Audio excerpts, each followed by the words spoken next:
नमस्कार, मैं डॉक्टर रजनीश कुमार आप सभी का एक बार फिर से हार्दिक स्वागत करता हूं। प्रिय विद्यार्थियों, आज के वीडियो लेक्चर में हम चर्चा करेंगे केवीएस एनवीएस 2025 की जो वैकेंसी आई है उसके अंतर्गत टीयर 2 का हिंदी विषय का सिलेबस क्या है उसके ऊपर हम चर्चा करेंगे। इसके पहले हमने वैकेंसी के विज्ञापन को लेकर आप सभी से चर्चा कर ली है। एग्जाम का पैटर्न क्या रहेगा, कितने तरीके से एग्जाम होगा, टीयर 1 का पैटर्न, टीयर 2 के पैटर्न, दोनों को लेकर हमने चर्चा की थी। तमाम विद्यार्थियों के कमेंट आए कि सिलेबस को लेकर चर्चा की जाए, तो उसी चीज को ध्यान में रखते हुए हमने आज सिलेबस को पढ़ा और देखा। देखने से ही लगा कि जब आप सभी भी सिलेबस को देखेंगे तो आपके लिए लगभग 90% ये सिलेबस पुराना दिखाई देगा। हालांकि इसके पहले 2023 में जब केवीएस का एग्जाम हुआ था तो पूरा एनसीईआरटी बेस पर आधारित सिलेबस लगा हुआ था, किताबें पढ़नी थी, एक अलग सिलेबस था। लेकिन इस बार हमने सिलेबस को जो डाउनलोड किया है 20 मई 2025 को केवीएस ने सिलेबस को एक बार रिवाइज किया है, तो वहीं से हमने इसको पीडीएफ फॉर्मेट में लिया है। आप लोग भी इसको जाकर देख सकते हैं, वेबसाइट पर पड़ा हुआ है। हम देखते हैं कि केबीएस टीजीटी में कुल सीट कितनी है। अगर आप विज्ञापन को देखेंगे तो इसमें ज्यादा सीटें नहीं है, 13 सीट हिंदी में हमें दिखाई दी है, बल्कि एनबीएस में आपको ज्यादा सीट दिखाई देगी, लगभग 251 सीट है। अगर दोनों को हम मिला दें तो 264 सीट टीजीटी हिंदी की दिखाई दे रही है। तो हो सकता है कि केबीएस और एनबीएस दोनों को कंबाइंड वैकेंसी या रिक्रूटमेंट के रूप में निकाला गया है, तो सिलेबस भी सेम टू सेम हो। ठीक है, तो एक नजर हम डाल लेते हैं सिलेबस के ऊपर और इससे रिलेटेड जो भी महत्वपूर्ण किताबें और जो भी सहायक किताबें हो सकती हैं उसके ऊपर हम चर्चा करेंगे। पहले हम प्राइमरी सोर्स के बारे में बातचीत करेंगे आपसे कि आपके पास मूल किताबें कौन कौन सी होनी चाहिए। फिर हम सेकेंडरी मतलब सहायक किताबों के बारे में बातचीत करेंगे कि किन से आप काम चला सकते हैं। ठीक है, तो सिलेबस देखिए लिखा गया है टीयर 2 प्रशिक्षित स्नातक शिक्षक हिंदी। ध्यान रखना है कि इसके पहले आपको टीयर 1 के एग्जाम को क्रैक करना है, उसको क्वालिफाई करने के बाद ही इसको देना है। ठीक है, सिलेबस एक बार देख लेते हैं। स्नातक स्तर पर पढ़े पाठ्यक्रम के अवधारणाओं अनुप्रयोगों की गहन समझ का आकलन किया जाएगा। गद्य खंड, पहला खंड यहाँ पर गद्य खंड दिया गया जिसके अंतर्गत हिंदी साहित्य का इतिहास, हिंदी साहित्य उद्भव और विकास, गद्य साहित्य की विधाएं, कहानी, उपन्यास, नाटक, एकांकी, निबंध, रेखाचित्र, संस्मरण, जीवनी, आत्मकथा, यात्रा वृत्तांत, रिपोर्टाज और कथ्येतर गद्य। तो पहला जो खंड है वो गद्य खंड है जिसके अंतर्गत आपको हिंदी साहित्य का इतिहास भी पढ़ना है, साथ में गद्य साहित्य की विधाएं भी पढ़नी है। तो जब भी हिंदी साहित्य का इतिहास की बात आती है तो 3-4 इतिहास ग्रंथ आपके दिमाग में होने चाहिए। आचार्य रामचंद्र शुक्ल, बच्चन सिंह, ठीक है, विश्वनाथ त्रिपाठी आपके बेसिक तौर पर ये सहयोगी हो सकते हैं। और सेकेंडरी सोर्स के बारे में हम बात करें तो गोविंद सरस्वती पांडे की वन लाइनर जो पुस्तक है उसका आप हेल्प ले सकते हैं। और गंभीरता से पढ़ना चाहते हैं तो हिंदी गद्य साहित्य का इतिहास या फिर हिंदी का गद्य साहित्य रामचंद्र तिवारी की जो पुस्तक है उसको आप दे सकते हैं। ठीक है, वहां से इस पूरे पोर्शन को आप आराम से कवर कर सकते हैं। और इसके अलावा आपने जो भी अन्य परीक्षाओं के फॉर्म को अप्लाई किया होगा या फिर उसके लिए पढ़ाई कर रहे होंगे वो भी काम में आ जाएंगे, चाहे यूपीएलटी की बात करें, जीआईसी की बात करें, जीडीसी की बात करें, ये सभी तैयारियां भी केंद्रीय विद्यालय टीजीटी हिंदी के काम में आ सकती हैं। ठीक है, इसके बाद हम बात करें काव्य खंड के अंतर्गत क्या क्या पढ़ना है। आदिकालीन कविता, आदिकालीन कविता पढ़ना है।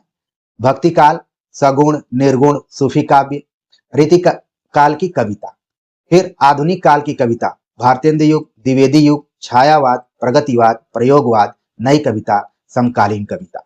तो आप देख रहे हैं कि काव्य खंड की शुरुआत हो रही है आदिकाल से और अंत भी आदिकाल की आधुनिक काल की कविता से हो रहा है और समकालीन हिंदी कविता तक आपको पढ़ना है, इसको ध्यान रखना है। ठीक है, तो ये सभी चीजें प्रवृत्तियों पर आधारित है। इसको लेकर हमने यूपी एलटी की तैयारी कराते समय मेंस का एक प्लेलिस्ट बनाया हुआ है, जरूर देखिए, आपके काम में वो प्लेलिस्ट आ सकती है। वहां की वीडियो जो भी हैं उनको आप देखिए, समझिए, फिर अपने कॉन्सेप्ट को क्लियर कीजिए, इसके बाद प्रैक्टिस सेट कीजिए। ठीक, इसके बाद है, इसमें आपको पढ़ना है हिंदी भाषा का विकास एवं व्यावहारिक व्याकरण। ठीक है, तो हिंदी भाषा भी आपको पढ़ना है, हिंदी की उपभाषाएं एवं बोलियां, वर्ण विचार, उच्चारण, वर्तनी, शब्द विचार और शब्द रचना, विलोम शब्द, पर्यायवाची, अनेकार्थक, श्रुति सम भिन्नार्थक शब्द इत्यादि आपको पढ़ने हैं। तो ऐसा लग रहा है कि कहीं न कहीं आप यूपी एलटी, जीआईसी या फिर अन्य जो भी प्रवक्ता परीक्षाओं की तैयारी कर रहे हैं, उन्हीं के सिलेबस से ये मिलता जुलता प्रतीत हो रहा है। ठीक है, इसके अलावा आपको संधि पढ़ना है, समास पढ़ना है, विकारी शब्द, अविकारी शब्द, वाक्य रचना, अर्थ एवं रचना के आधार पर, ये सभी हिंदी व्याकरण के अंतर्गत आपको पढ़ने हैं। साथ में पढ़ना है पद परिचय, अलंकार के अंतर्गत शब्दालंकार, अर्थालंकार, अनुप्रास, यमक, श्लेष, उपमा, रूपक, उत्प्रेक्षा, मानवीकरण, अतिशयोक्ति अलंकार। ठीक है, अतिशयोक्ति अलंकार आपको पढ़ना है। तो ऐसा लग रहा है कि जो हमने हिंदी व्याकरण के अंतर्गत अलंकार वाली वीडियो बनाई हुई थी यूपी एलटी को ध्यान में रखते हुए, वो पूरा आपका यहाँ से कवर हो जाएगा। इसके बाद नया चीज इसमें है शब्द शक्तियां। शब्द शक्तियां आपको पढ़ना है। ऑलरेडी आपने सीईटी या फिर यूजीसी नेट की तैयारी करते समय या फिर किसी और प्रवक्ता परीक्षाओं में जरूर इसको देखे होंगे। इसके अलावा मुहावरे एवं लोकोक्तियां पढ़ना है, जो कि लगभग सभी प्रवक्ता परीक्षाओं में पाठ्यक्रम में लगा रहता है। अपठित गद्यांश पद्यांश, जैसे आपने बीपीएससी ट्री इत्यादि की तैयारी की होगी, तो इस तरीके से सवाल कई बार यहाँ से अपठित गद्यांश से पूछे जाते थे, तो इसको आपको पढ़ना है। संविधान में हिंदी की स्थिति संबंधी धाराएं, उपधाराएं, हिंदी राजभाषा, संपर्क भाषा, प्रयोजन मूलक हिंदी, कार्यालयी हिंदी, मानक हिंदी, ईमेल लेखन, लघु कथा लेखन, विज्ञापन लेखन इत्यादि लेखनों को पढ़ना है। तो कुछ इसमें नए पोर्शन आपको दिखाई दे रहे हैं। बाकी अगर सिलेबस पर पूरा हम अगर नजर दौड़ाएं तो इसमें मुश्किल से 5 से 10% चीजें ही आपके लिए नई हैं। बाकी चीजों से आप लगातार प्रत्यक्ष अप्रत्यक्ष रूप से सामना करते रहते हैं। आपने पूरा हिंदी साहित्य पढ़ा, चाहे वो काव्य खंड हो चाहे गद्य खंड हो, आपने पढ़ा है, आपके पास किताब भी मौजूद होंगी सब। ठीक है, अगर व्याकरण की बात करें तो एक तो जो कॉम्पिटेटिव लेवल की किताबें आती हैं, खासतौर से मार्केट में जो PYQ का एक जगह कलेक्शन की रहती हैं, उनको खरीद सकते हैं। और फिर वासुदेव नंदन प्रसाद की किताब प्राइमरी सोर्सेज के रूप में आप देख सकते हैं। ठीक है, अक्सर इस किताब का जिक्र हम करते हैं, तो इसको आप पढ़ सकते हैं। बाकी इस चैनल पर तमाम व्याकरण की वीडियोज पड़ी हुई हैं, उनको भी आप देख सकते हैं। ठीक है, तो समय के अनुसार जैसे ही टीयर 2 की परीक्षा या फिर इसकी डेट निर्धारित होगी और आप सभी इसमें क्वालिफाई हो जाएंगे, तो हम निश्चित तौर पर KVS TGT की तैयारी को लेकर सामने हाजिर रहेंगे। ठीक है, घबराने की बिल्कुल जरूरत नहीं है। लेकिन एक नजर आपने सिलेबस को देख लिया तो आप अपने अलमारी में टेबल पर जो भी किताबें रखे होंगे एक बार मिलाएंगे कि इस पाठ्यक्रम से संबंधित कौन कौन सी चीजें आपके पास हैं, कौन कौन सी नहीं है। जहां तक मैं अनुमान लगा सकता हूं कि सारी चीजें आपके पास उपलब्ध हैं, बस आपको मोड थोड़ा सा चेंज करना है, पैटर्न के हिसाब से तैयारी करना है। ठीक है, तो टीयर 2 का यही सिलेबस था। टीयर 1 के सिलेबस को लेकर हमने खोजबीन की, लेकिन अभी तक सिलेबस मिला नहीं मुझे। पैटर्न के बारे में हमने विज्ञापन के समय चर्चा कर ली है। अगर सिलेबस मिलता है तो फिर टीयर 1 पर भी हम बातचीत करेंगे।